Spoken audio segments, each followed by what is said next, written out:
Friends வாங்க வணக்கம். எங்கள் ஊரில் வந்து சனிக்கிழமை தாங்க சந்தைக்கு போயிட்டு அப்படி நம்ம ஹாஸ்பிட்டலுக்கு போயிட்டு வந்தாச்சு. மொத்தம் 630 ரூபா செலவு. அது 10 ரூபா தான் மிச்சாச்சு. என்னென்ன அப்படின்னு பார்த்துடலாமா? First juice. இது வந்து முட்டை பப்ஸ் வாங்கினேன். சில்லறை 10 ரூபா இல்லை அப்படின்னு சொல்லிட்டு சாக்லேட் தருனாங்க. சாக்லேட் நாங்கள் ஏற்கனவே இன்னொரு கடையில் வாங்கிட்டு வந்த சில்லறை இல்லை அப்படின்னு சொல்லிட்டு 10 ரூபாய்க்கு இந்த மாதிரி நேங்கோ ஜூஸ் குடிக்கும் அப்படின்னு சொல்லிட்டு நேங்கோ ஜூஸும் முட்டை பப்ஸும். இந்த ஸ்நாக்ஸ் வச்சுட்டு வீடியோ எடுக்கவே முடியாது வச்சுட்டு. நெக்ஸ்ட் வந்து ஃப்ரூட் மிக்ஸ் கேட்டாங்க. அது வந்து ஒரு 20 ரூபாய்க்கு வாங்கிட்டு வந்தாச்சு. அப்புறமா பார்த்தீங்களா எழிலோட சொக்காய் நிறைய இருக்குங்க. ஸ்கூல் சொக்காய் இதெல்லாம். மகிழ்க்கு ஏற்கனவே இது மாதிரி ஒன்று இருக்குது. அதனால சரி எழிலுக்கு மாற்றுக்கு இது எப்போலேருந்து வாங்கணும்னு நாங்கள் நினச்சிட்டே இருந்தோம். இது வந்து 70 ரூபா ஒன்று சட்டுமா ரேங்கிங். அப்புறமா குக்கர் வந்து புது குக்கருங்க. ஃபஸ்ட்டு டைம் சமைக்கும் போது இந்த லப்பர் மாதிரி இருந்துச்சு, அது புங்கிட்டு இருந்துச்சு. தம்பி போய் அன்னைக்கு போட்டு வந்தான். அப்புறம் இப்போ வந்து சைடில் வந்து தனித்தனியாக வருது. அதனால் வந்து லப்பர் போட்டால் சரியாக போயிடும் என்னமோ அப்படின்னு சொல்லிட்டு லப்பர் ஒன்று வாங்கிட்டோங்க. லப்பர் வந்து 70 ரூபாங்க. போட்டு பார்த்தா தான் தெரியும் குக்கர் செட் ஆகுமா என்ன அப்படின்னு சொல்லிட்டு திருப்பி பார்க்கலாம். இந்த லப்பர் ஒன்று 70 ரூபா. அப்புறம் பார்த்தீங்களா செலவுங்க. சாம்பார் வைக்கிறதுக்கு இது வந்து மூக்கல்ல, இது வந்து பட்டாணி, இது வந்து பட்டை சோம்பு தீண்டு கிட்டத்தட்ட 1 மாதம் மேலே இருக்கும். வாங்கவே இல்லை. அப்புறம் இன்னைக்கு வாங்கிட்டு இதெல்லாம் 20 60 ரூபாச்சு.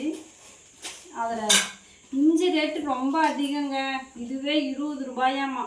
30 ரூபாய்க்கு தான் தருவாங்க. இல்லை 20 ரூபாய்க்கு எவ்வளோ வருதோ அவ்வளோ தாருங்க அப்படின்னு சொன்னேன். இது வந்து 20 ரூபாய் இந்த இஞ்சி. அப்புறமா பார்த்தீங்களா மெடிக்கலில் போய் வாங்கினதுக்கு சாக்லேட்டு. இந்த கிட்டோ சோப்பு வந்து காலியாகி எவ்வளோ நாள் ஆகுது, ஒரு மாதமே ஆகிருக்கும். மங்குக்கு வந்து இது நல்லா கேட்குது அப்படின்றதுனால 135 ரூபா 135 ரூபா. மிச்சம் வந்து எவ்வளோ இருக்குன்னு சொன்னாங்க. அதுக்கு ஒரு 5 ரூபான்னு நினைக்கிறேன். ஒரு தலைவலி மருந்தும் 3 சாக்லேட்டும் கொடுத்துருங்க. 3 சாக்லேட்டு எத்தனை சாக்லேட்டு? 4 இருந்தது. அதெல்லாம் அந்த பிள்ளைங்க தின்னு பிடிச்சிங்க. அப்புறம் பார்த்தீங்களா இவங்க இதெல்லாம் அள்ளிக்கிறேன். இதெல்லாம் வந்து ஜிஹெச்சுக்கு நான் வந்து மெடிஷனுக்காக போனேன்ல. இது வந்து இந்த புண்ணு வந்து நல்லா தொடச்சி விட்டு ஃபஸ்ட்டு வந்து அந்த பொங்கல் மருந்து விட்டு தொடச்சாங்க. அப்புறம் மஞ்சள் கலர் மருந்தா மெரூன் கலர் மருந்து ஊற்றுனாங்க. அப்புறம் இந்த மருந்து கொடுத்து விட்டாங்க.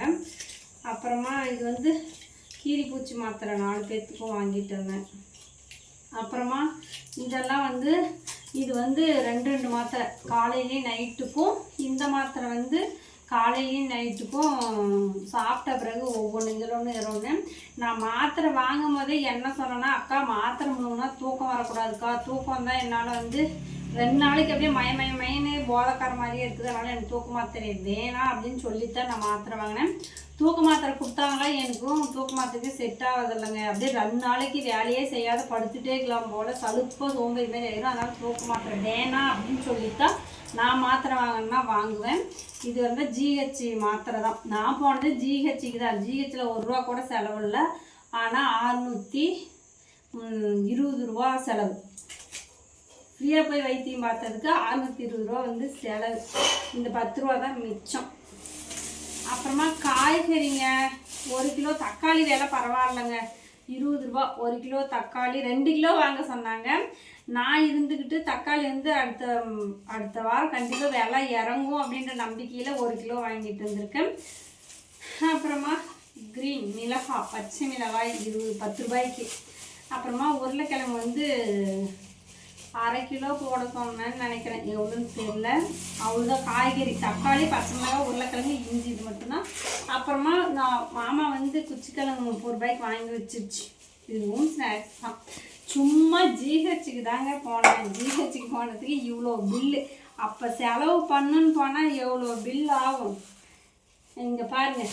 அதுதான் வீடியோ எப்படி எடுக்கங்காட்டி இப்படி இருக்கும்.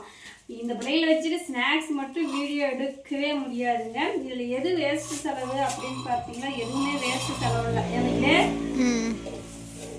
சோப்பு மட்டும்தான் ரேட் அதிகம்.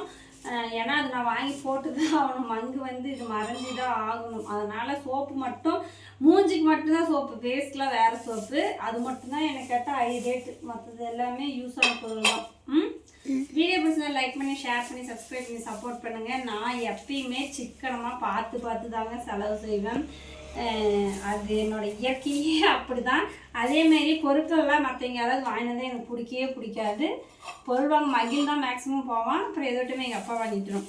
காய் கூட எனக்கு பிடிக்காதுங்க. ட்ரெஸ்ஸுலேருந்து காயிலேருந்து மற்றவங்க வாங்க எனக்கு பிடிக்கவே பிடிக்காது. என் குணம் ஏன் அப்படின்னே தெரில. அது அப்படி தான் சின்ன வயசுலேருந்து. பாய்ங்க.